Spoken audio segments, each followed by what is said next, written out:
Hi, this is Swapnil Bhartiya, and we are here at KubeCon and Cloud Native Con in Shanghai, China. And today we have a great panel. And today we are going to discuss about remote working. This is a topic close to my heart because I work remotely, and I see the benefits as well as it's not everything is rosy and good. But before we kind of actually deep dive, let's do the round of introductions. Priyanka. Sure. Thank you, Swapnil. Hi, everybody. I am Priyanka Sharma. I serve as Director of Cloud Native Alliances at GitLab. GitLab is a single application for the entire DevOps lifecycle. I also work remote from San Francisco. Hi, my name is Eduardo Silva. I work for ARM and Treasure Data, which are now the same company. I'm a principal engineer, software development, and I work remotely from Costa Rica. So, hey, I'm Blair, Hanley. I'm a principal analyst for ISG, which is a global research and advisory firm. And I also work remotely, also in San Francisco, and have a long history of doing so. Before we kind of start the whole discussion, let's talk about the trends that you see in the industry that is going on, whether they are pro remote working or everybody should be in one space. I think the wave of all remote or partially remote is starting to take off now. This is the moment when it's going to get bigger and bigger. Initially, when companies were starting out, it was like, oh, you're an all-remote company, VCs don't want to fund you, there's no acquisitions, all of that. So there's those initial hurdles. But there's actually now really good examples of companies who are making remote not just work, but thriving on it. So examples, of course, GitLab. We have all remote across 45 countries and 400 employees. Also, look at InVision, the design tool. They are all remote, Automatic, the creators of WordPress. So more and more companies are becoming like that. My personal opinion is that if a company is going on the path to IPO, then it doesn't matter your location. When it's a smaller, because it's the fundamentals that count. And so I think it's more about the employee welfare as well as it's good for business as well. So it works out really well, and I think it's going to get more and more popular. There's one big problem that when companies are growing or they are creating new projects, at the end they found that the whole people that they need, they are not in the same place where they are located. And they ended up at one time, okay, we need the right people, but the right people is not here, or the good people is always hired. Right? So they start exploring new ways to get new people with the right skills, but maybe it's not just in the same zone that they are, but look for different countries or different areas. And not just because to save money or look for different countries, as sometimes big corporations do that with specific teams, because of find the right person, and sometimes the time zones doesn't matter too much. It depends on what you're doing. Of course, if you are in sales or if you are in special teams of marketing, you need to be in a special location because of strategy stuff. But at least on engineering, that I think that doesn't matter too much. It depends on what you're doing. So speaking to your point, Priyanka, about going public, ISG is a public company with 1,300 employees around the world. And we're a primarily distributed organization. We have a handful of offices globally, but most of our workforce is remote. Nice. And Wall Street seems to be just fine with that. Exactly, right? And so, from my perspective, looking at sort of where the market is and where the technology product space is, what we're seeing now is a growth of technology products as well as enterprise interest in those products that then go about supporting remote work. And so, for example, in our research, we're seeing a lot more interest in unified communications as a service, and collaboration tools, chat, video conferencing, et cetera. All of these tools that we're seeing broad interest in across the enterprise are also tools that then go out and enable companies to better support remote work within their own workforce.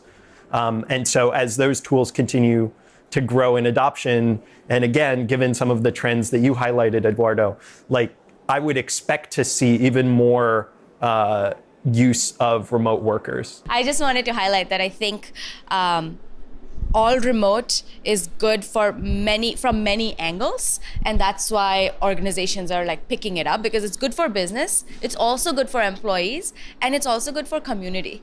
And so that aspect is missed oftentimes when people think about remote. And we at GitLab have seen a lot of positives in all fronts, which I can speak to if needed. I mean, I cover and specialize in open source, and when I look at open source community, it's spread across Europe, it's spread, South America, North America, Asia, India, wherever you look at, and no company can afford to bring all those people under the same roof. Yes. So I think remote working enables you to get the best brains in the world without making any compromises. So the best guy, like I was talking to Wim Coker from Oracle, one of their core person who works on Linux. He lives in Africa, and he said, he just finds, a cyber cafe, and it pushes, 2 patches, and it's done. He would not move to US because he loves that lifestyle where he did, but he's one of the smartest guy out there.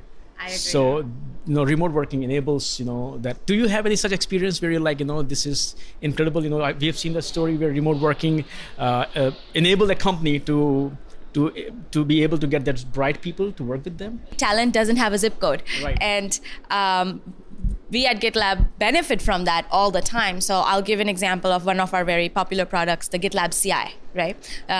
So at first we were just version control, and then CI was one of the next things that we did. And Dmitry, who is one of the co-founders, is based in Ukraine, and he was working on it. And then a contributor from Poland contributed runners that were very, very good and instantly were incorporated into the CI product. And this person was Kamil, who at first just contributed something from wherever he was sitting.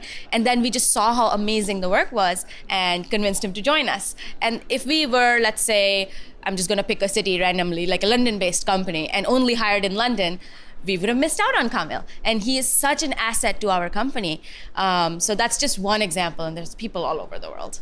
Yeah, but in your case, you are an asset to your company. Yeah, actually, yeah, but this was something very special because we are talking about remote work in open source, right? That's a really good point. Yeah, because for example, we are always hiring. For example, we are hiring now, and we were trying to hire the people that maybe we don't know but contribute back to the project. Yeah. Because we know from beforehand that they can work remotely.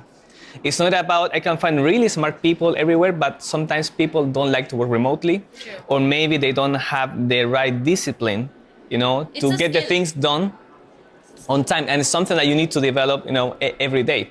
So I think, of course, work remotely is really fun, but also really hard. And find somebody with those skills is not that easy.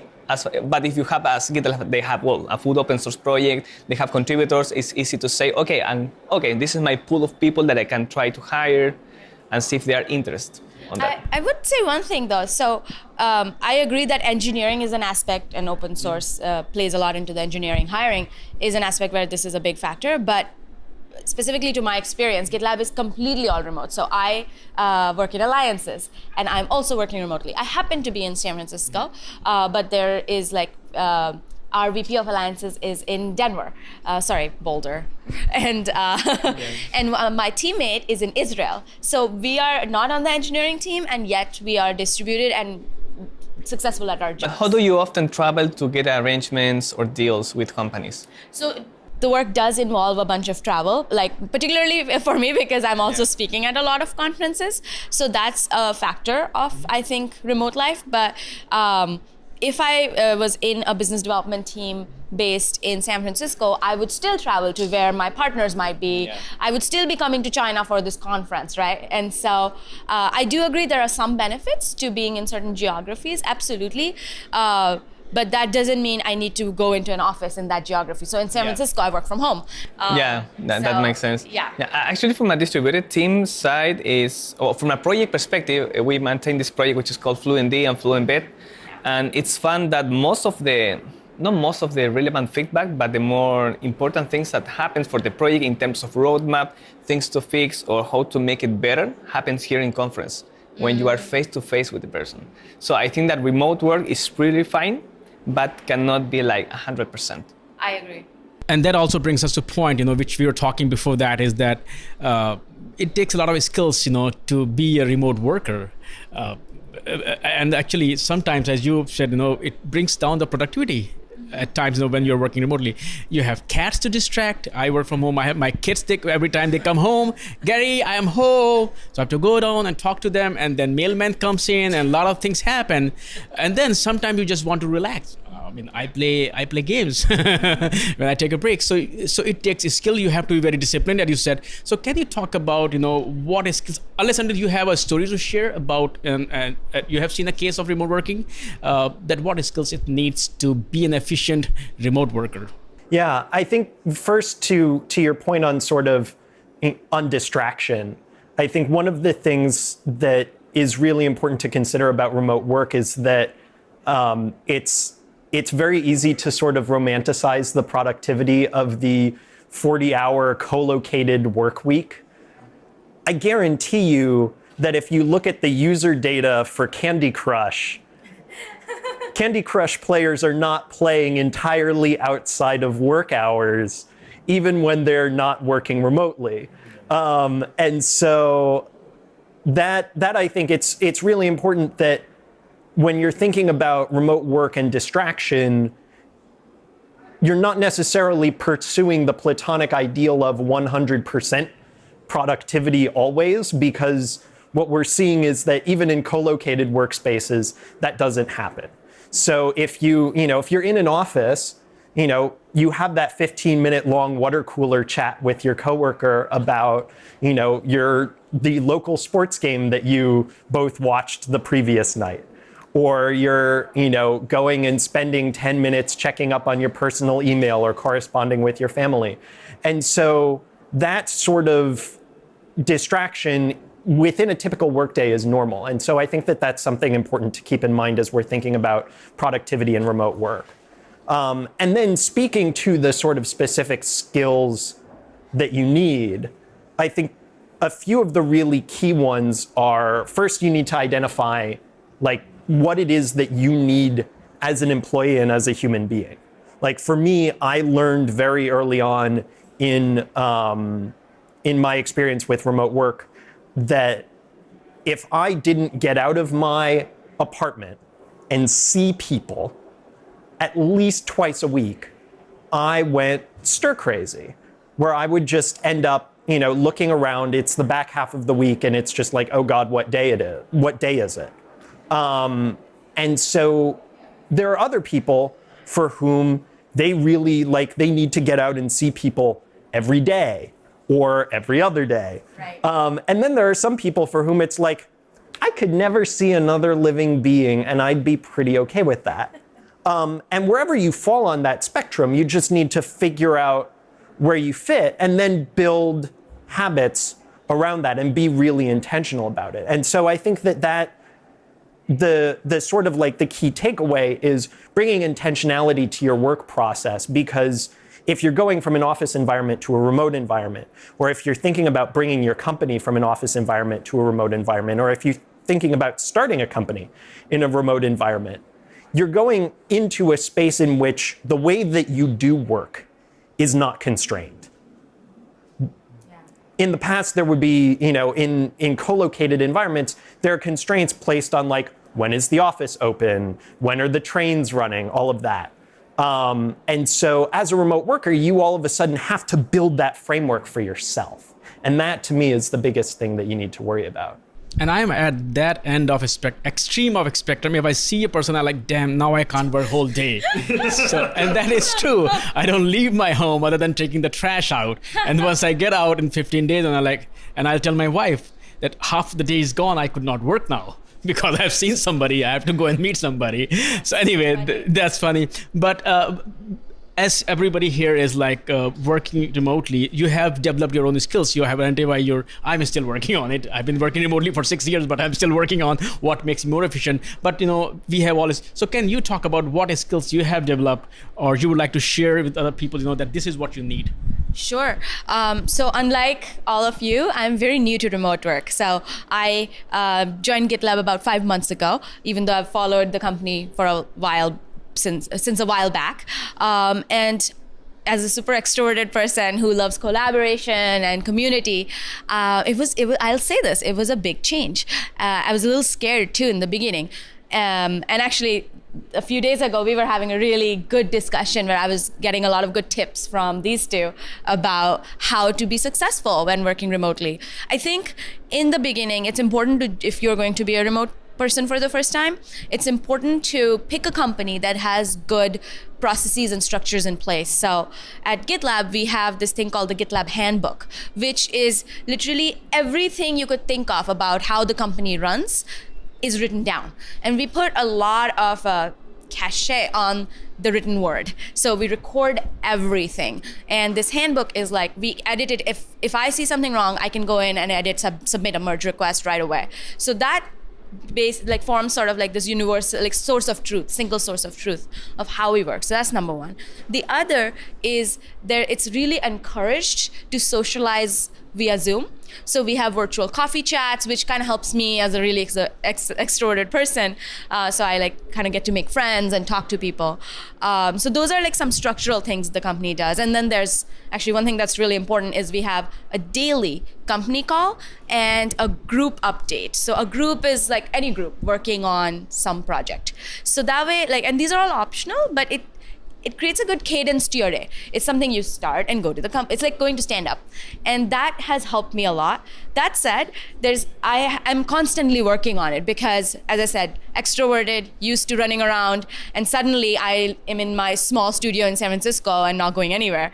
So that's something is constant learning process for me, and I hope to improve. But I will say, even with all of that, I like this work style because I'm actually more productive. So I just need to find the balance where I feel socially I'm getting enough, but productivity wise, I feel happy. So can you talk about what kind of policies or kind of infrastructure your company has to enable or empower remote working? Okay, so this is a bit of the story of the company. I joined Treasure Data, now was bought by ARM. But on that time, if I'm not wrong, I think I was the first remote employee. Oh, wow. Okay, because so you are the one who started the whole trend. So no, I did no, it was not me. No. Actually, no, I joined the company 3 years ago. Okay, the headquarters was in US. They have an office in Japan, and they wanted to grow the Fluentd team. And I was available, but I was available from Costa Rica for family reasons. I could not move out from Costa Rica to US. So I think that there was never for me a policy in terms you have to do A, B, C, and D. And I think that because of the company, there's in the value of the company, there is really transparent about what do we do internally, and there is a lot of trust between the hiring managers and the managers with the people that's working the teams. So I never had somebody behind me, hey, are you doing your work? Are you doing this, A, B, and C? But in the other side, I know that I had to do my work every day. And I raise my hand when I need to get some question, clarify something. But I think that you need to be proactive.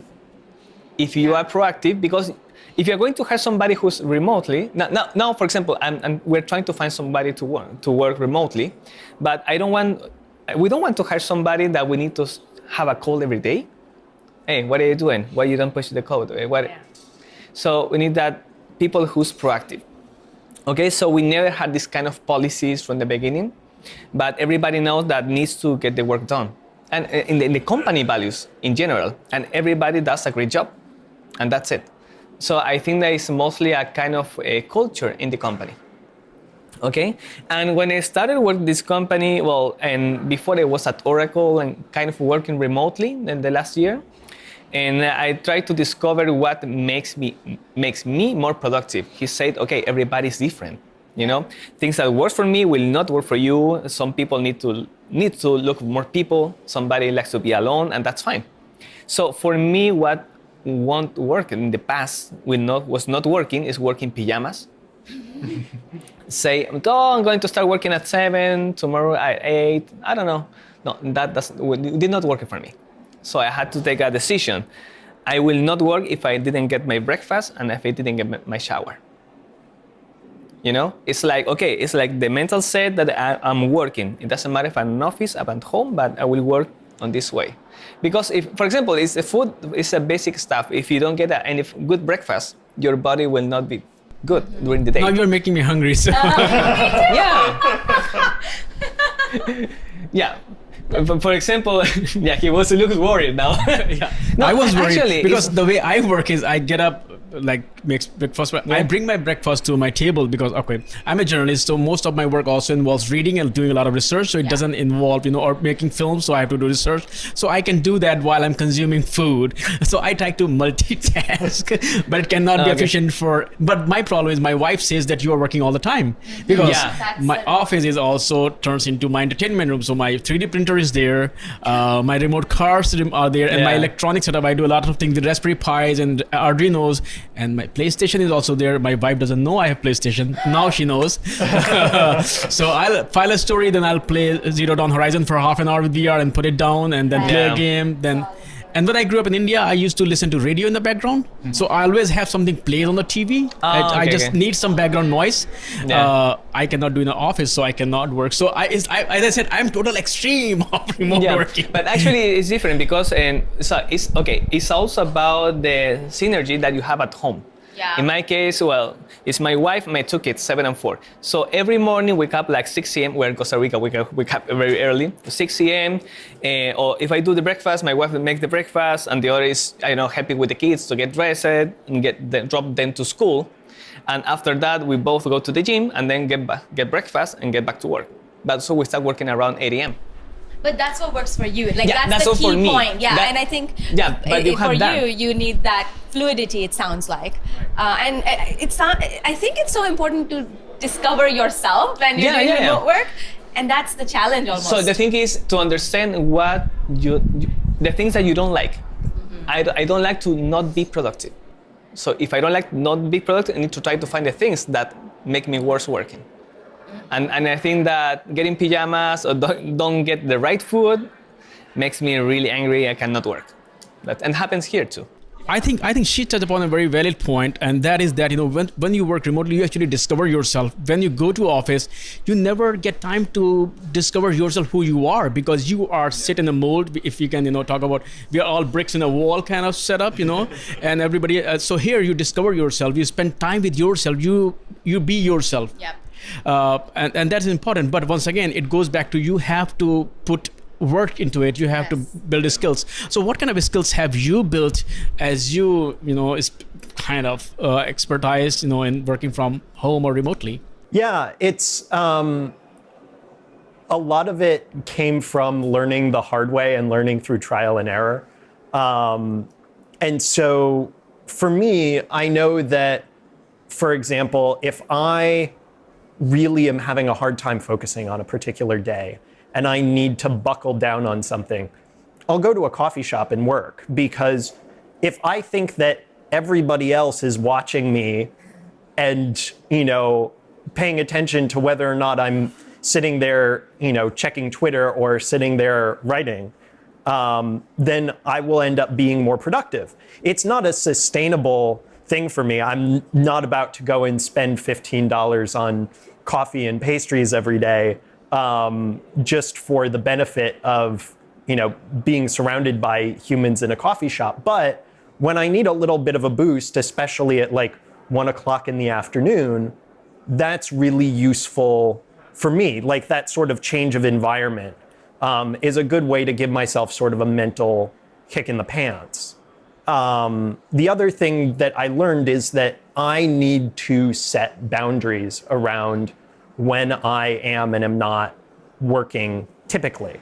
Now, again, ISG, we're a global company. There are some days when I have a 6 a.m. conference call, and there's no way I'm getting out of that 6 a.m. conference call because it's 11 p.m. for one of my colleagues in Asia Pac. And it's, end of day for one of my colleagues in the EU. And we all need to be on the same call. And so there's no way I'm getting around that. But at the same time, for me, I know that I am at my best when I'm waking up around 7:30. And I'm taking the first look at my email around that time. And then I'm really starting to respond around 8:30, 9 o'clock, giving myself the time to get up, shower, get ready, or just, get caught up on other stuff if there's something, familial that comes up for me, whatever that is, like having that time and space to say, yeah, I'm coming online right around 8, and ideally I'm getting offline and I'm starting to cook dinner for myself around 5:30, and like those are my guardrails. And I may end up working outside of that time in order to accomplish certain things, but that's more of the exception than the rule. And I think that building those sorts of guardrails is really important, because otherwise you end up in a scenario where very early on, when I was the first job that I had right out of college was a remote work gig. And I would very commonly, start working around 7:30, 8 a.m., and then break for lunch, break for dinner, and really stop working around 8:30, 9 o'clock, with a couple of breaks in between. But like, it was a good solid, probably 8 to 10 hours of work every day. And that ultimately left me feeling not my best. And so actually going and setting those guardrails was something that was really important for me. So you go to a coffee, I would go to a bar. I lived in Europe, so I still, get a beer, for my lunchtime, and that makes me more productive. But what I've seen is that, it's also kind of a struggle also when you work from home. You said you have to build a lot of guardrails, You cannot build gates. When you go to company, they have gates, you cannot do certain things. So you have this flexibility, and that makes you Is there anything that you have struggled with working from home, or is there something that you feel that you are better, when you work from home? In terms of remote work, as I said, it's new for me, and it's been full of surprises. So I used to always worry about productivity and getting things done, etc. when I went to an office. Something I've learned is that when I'm working from the comfort of my home, particularly, I'm definitely going to get the job done. So that part I have started feeling very relaxed about now, because I've noticed my workflow right now, and no matter what happens, if I have a deliverable, it gets done. If I whatever my work priorities are, they're fine. So that's the good part, and I'm doing it better than I did when I was in an office. So that's nice. The negative is that my whether it's if I'm trying to think about long-term planning for my career or my work in 6 months out, or it's my health, how when do I eat breakfast, when do I eat lunch, when do I go to the gym, those are the things that really suffer for me when I work from home. Because at GitLab, as I told you, we have the morning company call. First we have the group update, then we have the company call, and then often there'll be a bunch of meetings. So 8 a.m. to 10 a.m. Pacific time is busy for me. Now, being a night owl, I often wake up really quickly and just get ready for the call and just go. And being in alliances and partnerships, I tend to have a lot of meetings. So there have been days, almost 2-3 times a week, where I'll go from 8 a.m. to 2 p.m. just in meetings and rushing through to meet some deadline or get something done, and I actually haven't eaten anything or moved from the couch where I was sitting and working. That's definitely bad for me, and that's a work in progress that I'm fixing. I think, as Eduardo said to me a few days ago, I just have to try and shift my schedule a little bit to going to bed earlier, and being a bit more regimented so that I don't do such unhealthy things. So I'm figuring that out. But the good news is my productivity doesn't suffer. The bad news is my health definitely does, and I'm working on it. Have you come across any struggle, or you have realized that, this is actually better for you? No. So I think that I always wanted to work remotely, because I wanted to be at home and not be a parent that who's not at home. I didn't want that. And I think for me, that is really positive, because I'm there with the kids in the morning. When they're coming back, that is always there. Okay, except when I'm traveling, right? They say, you're traveling again. Yeah, I'm traveling. So, but it's my time. And but I think that the struggles, it's I told you guys the other night, it's every day, I think that every day is a fight. It's a fight to discipline yourself. Yes. About don't be lazy, because if you become lazy, your productivity will affect you. You will not be right. You cannot get things done. So if you want to get things done on your own, you need to create that discipline for yourself. And most of the struggle, I think, or things that I miss is, have an environment outside of home, like, or I should say, see more people, or have a different conversation, or a technical conversation, but happen in Costa Rica, the market's totally it's different.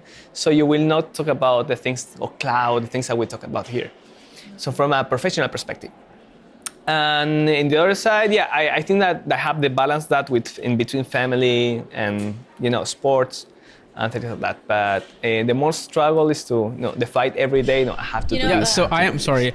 So I work from home, and my kids are always, so they don't think I'm working actually, because whenever they open the door, they see the TV is playing or PlayStation is playing. So they always say, "Mommy works," and Yeah, my daughter, sometimes I like to take a break, and my break is, I need to watch something different. Netflix, 20 minutes. And my daughter comes down. Hey, Daddy, you're not watching Netflix, you're not working. How can I explain this? It's my break. Okay, you have breaks in your school? Yeah, what do you do? I play football? Okay, I'm playing my football. It's pretty much the same thing, but it's hard.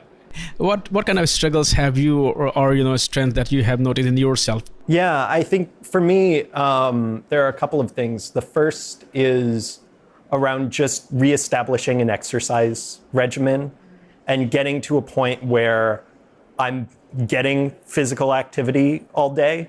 And that can be difficult, especially if it's like, okay, wake up, back to back meetings, getting to deliverables, getting everything done. Oh, look, it's 5 p.m.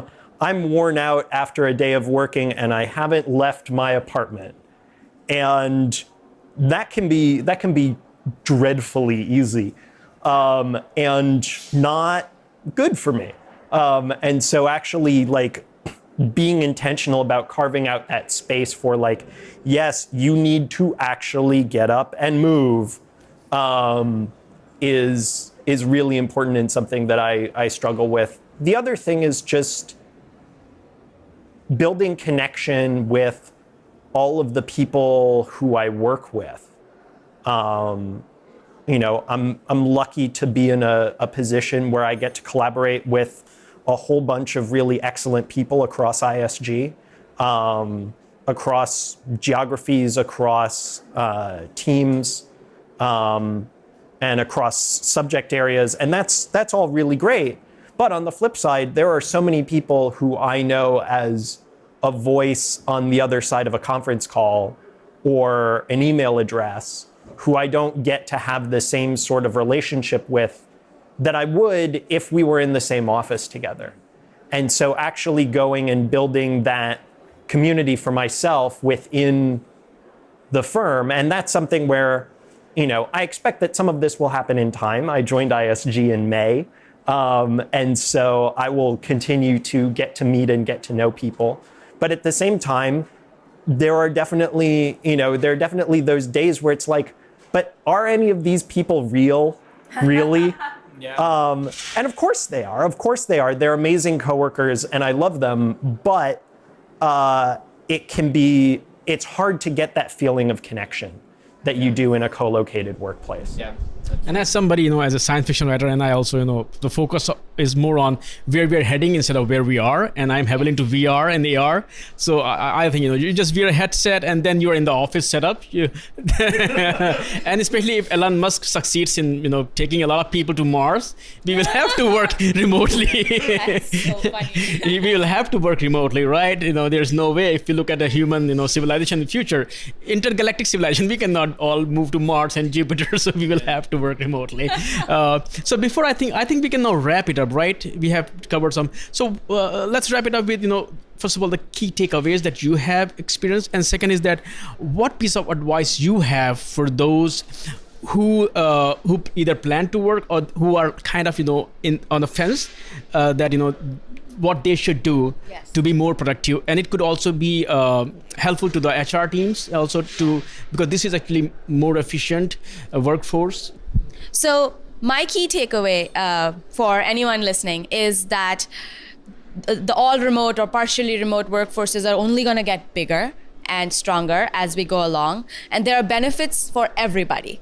Just like any workforce, there'll be some challenges too. But as we get more experienced as a culture, society, industry in remote work, we're just going to keep solving those problems.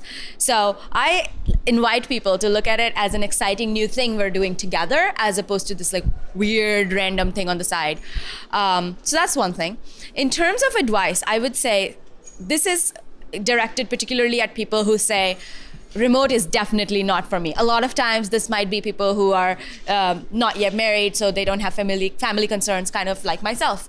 I would say don't turn a blind eye to all remote jobs or remote jobs, because even though you may associate yourself with being an office rat. I was totally an office rat, basically never left. It can be actually much more productive when you work from home. As I mentioned, I'm doing really great on that front. Knock on wood. So consider it. And the other thing is, I've made good friends with other GitLabbers just because when we do hang out, it's actually often for fun. So every 9 months we do a summit where we go off to a location. So we went to South Africa. That's amazing. Nobody else goes off to South Africa just to get to hang out with your colleagues and learn about each other. So I've made really deep connections with company people. So all remote does not mean that you won't have fun, you won't make friends. And even if you're an office rat, you might actually enjoy the work. So don't blanket know it, give it a shot. And then some advice I would have is that as companies, try to put as much structure, as much visibility into your work, into how you do things. So write everything down, set up like structured like calls, etc., to force interaction, and that's gonna go a long way to create a trusting community of people. And since you triggered the revolution in your own company, what the same set of takeaway, and what advice do you have? I think that is really, if you want to work remotely, try to understand why do you want it, and need to be aware that working remotely is times more about productivity than being sit in an office for a fixed amount of time. So it's not about I'm at home working from 8 to 5. It's about get the things done. And I think that's what matters. Yes. And sometimes that what matters takes more time. And sometimes it's easily to be working on the weekends. So be careful with that. In the past, I used to also be working on during the weekends, Saturday or Sunday, but you need to put your own limits and understand, prioritize. You need to understand how to prioritize. So a takeaway is, okay, maybe if you're working in an office and you're tempted to work remotely, go for it.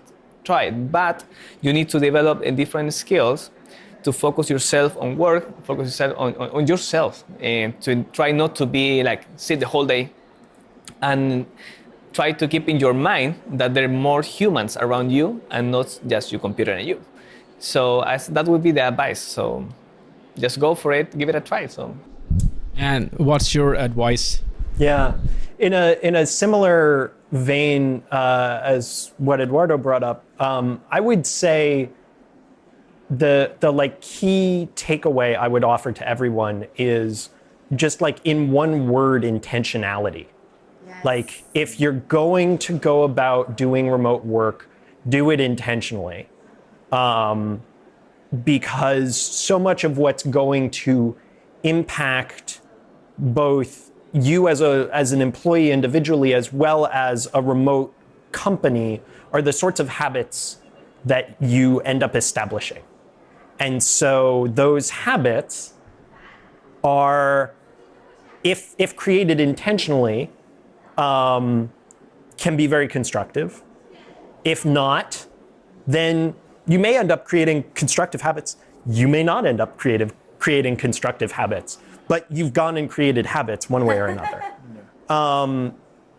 As far as other advice goes, I think that for companies that are thinking about adding remote workers, where if they're in that scenario where it's like, well, we can't really find the talent that we want locally, let's add some remote folks. Like you can't just say, oh, we'll add some folks remotely and have it happen as a bolt-on. You really need to think about how do you need to change the processes? How do you need to change the way that you operate the teams that those people are going to be included in? because you don't want to be in a scenario where you're one or two remote workers here. Oh yeah, we had this like conversation over lunch about the future of the company, and like, here's what we decided on. Right. It's like, well, okay, great. I wasn't there. That's not a situation you want to have happen. And then for people who are in managerial positions, especially in partially remote or fully remote companies, I would say recognize the way in which the power dynamics within an organization affect what remote work practices you're driving. Because it's a lot easier for people with a lot of power within the organization to set boundaries. It's a lot easier for them to set the agenda, to set the way things work. And it's a lot harder for somebody who's not a vice president to say, well, I don't want to have meetings at 7 o'clock in the morning. I would rather have meetings at 2 o'clock in the afternoon. That's a harder thing to do depending on how much power you have within the organization. And I think being cognizant of that is really important, because that's something that it can be super easy to forget and super easy to miss. Yeah, and that reminds me, I was at Oracle Open World and Larry Ellison, he came at 2 p.m. to deliver his keynote because he must be on his yacht, and after that he woke up and he delivered, but not everybody can afford. Everybody has to get up and do the keynote at 9 or 8 a.m. in the morning and prepare. So not everybody has a liberty. And as going back to your point, working from home gives you more time to look for your partner also, because then you can finish your project and just... I guess, actually that part was a surprise. I thought with work you have a built-in social life, and so it's better, but it's actually worked out better for me since I went remote, because then I have intentionality when I'm going out, when I'm socializing. So you can also have a lot of relationships and you can actually explore more. So, on a positive note, we can conclude it on a positive note. Thanks everybody for, talking to me today about this topic, and hopefully we'll see you again, and hopefully you'll still be working remotely by that time. Thank you. Thank you.